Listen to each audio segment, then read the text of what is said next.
आज खूप दुःखद घटना आहे. आज नाही ती कालच घडलेली. 28 जानेवारी महाराष्ट्रासाठी हा काळा दिवस साजरा केला जाईल. कारण की त्याच दिवशी महाराष्ट्राचा लाडका मुख्यमंत्री अजित पवार यांचं निधन झालं अपघातात.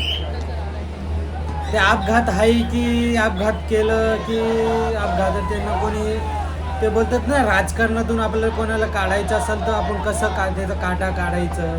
कारण की खूप चर्चा झाली एक खूप कार्यकर्त्यांचा विषय आहे की अजित पवारांचा खरंच अपघात झाला आहे का, की अपघात घडवण्याचा प्रयत्न केला. याच्या मागाची खरी स्टोरी काय, सत्य काय, हे आता पूर्ण कानूनी कारवाई केल्यानंतरच माहीत पडेल. तर काल अजित पवार यांचा अपघात झाल्यानंतर तुम्ही बघू शकतात बॉडी पूर्ण जळाली आहे. त्यांची ओळख होत नव्हती. अधिकाऱ्यांनी ओळख पटवली ती, कारण की त्यांच्या हातात एक घड्याळ होती. ती माग घड्याळमुळे त्यांची ओळख करण्यात आली आणि ओळख केल्यानंतर त्यांना ती बॉडी तिथं मेडिकल कॉलेजमध्ये नेऊन त्यांचं पोस्टमॉर्टम केलं. पोस्टमॉर्टम केल्यानंतर काल त्यांना तिथून हलवलं आणि हलवल्यानंतर त्यांच्या राहत्या घरी तिथं बारामतीला नेण्यात आलं. तिथून त्यांना रात्रभर कार्यकर्ता तुम्ही बघू शकतात. रात्रभर ते बोलतच ना, माणूस पैसा कमवतो, पैसा कमवून भरपूर काही गोष्टी कमवू शकतो, पण दादानी माणूस नाही, पैसा नाही कमवलं पण माणूस कमवलं, मला असं वाटतंय. आता तुम्ही सांगू शकत मी असं का बोलतो, कारण की मी नाही बोलत आहे, तिथली जनता बोलते, कारण की लोक बघतात.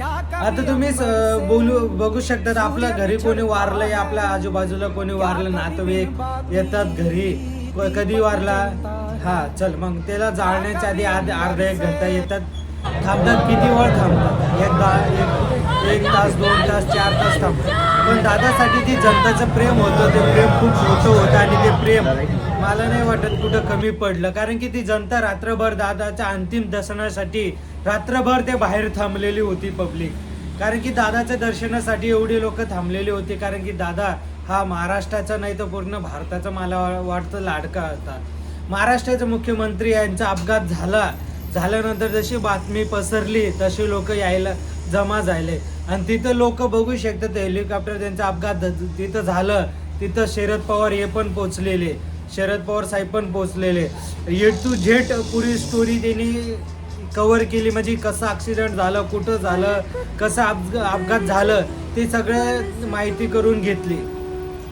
त्याच्यानंतर रोहित पवार यांचं बघू शकतात, सगळ्यांचं रडून खूप दुःख यांच्यावर कोसळलंय. जेवढं दुःख कोसळलंय तेवढं दुःख आपण बोलून नाही सांगू शकत. हा, आपण त्यांचं दुःख हलकं होईल आपण एवढं प्रयत्न करू शकतो. आणि महाराष्ट्राची जनता एवढं प्रेम करते हे त्यांना दाखवलंय. की दादानी काय कमवलं की नाही कमवलं मला माहित नाही, पण दादानी प्रेम कमवलं, लोकांचा विश्वास कमवलं.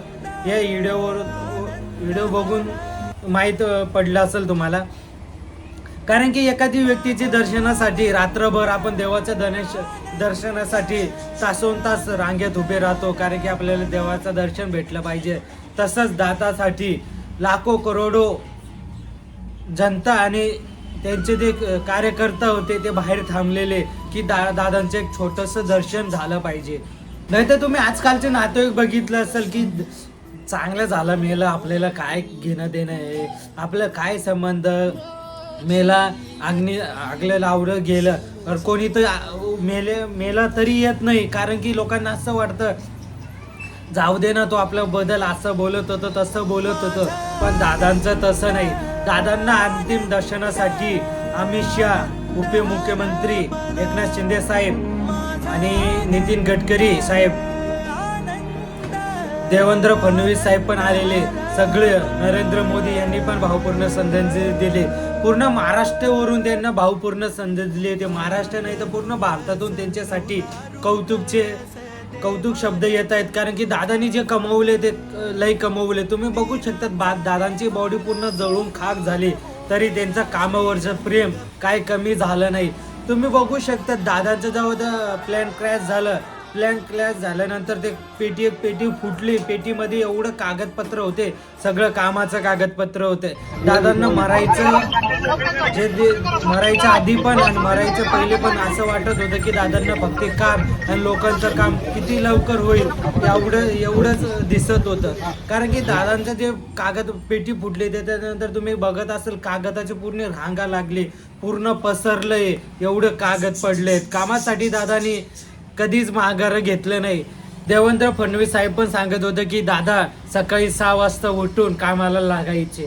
कारण की दादांना एवढं प्रेम आणि एवढं जनता, ज्या लोकांना तिथपर्यंत बारामतीला पोचता आलं नाही ते लोक TV लावून मोठे स्क्रीन लावून दादांचं अंतिम दर्शन करतायत. कोणी मोबाईलवर तर कोणी यूट्यूबवर बघून आपल्या दादाला अंतिम निरोप देत आहेत. भावांना एवढं सांगणे, तुम्ही काय कमवू या ना कमवू, पण तुम्ही प्रेम आणि माणूस कमवलं ती सर्वात मोठी गोष्ट आणि सर्वात श्रीमंत माणूस तोच असू शकतो. कारण की त्या परिवारात जे दुःखाचं डोंगर कोसळलंय ते आपल्यावर आपण ते कमी नाही करू शकत. हा, पण आपण त्या गोष्टीत सहभागी होऊन त्यांचं दुःख हलका करण्याचा प्रयत्न करू शकतो. तुम्ही माझ्या फेसबुक पेजला पण जाऊन बघू शकतात, खूप व्हिडिओ शेअर केले आहेत. तुम्हाला पण जर दादांचं अंतिम दर्शन करायचं असेल तर फेसबुक पेज आणि यूट्यूब चॅनलला आपलं मंत्र या इथं जाऊन तुम्ही बघू शकतात. काही चुकलं असेल तर माफ करा. अजून आपण भेटू. तुमचा आशीर्वाद असाच माझा पाठीशी कायम राहील ही अपेक्षा तुमच्याकडे आहे. जय महाराष्ट्र आणि दादांना भावपूर्ण श्रद्धांजली.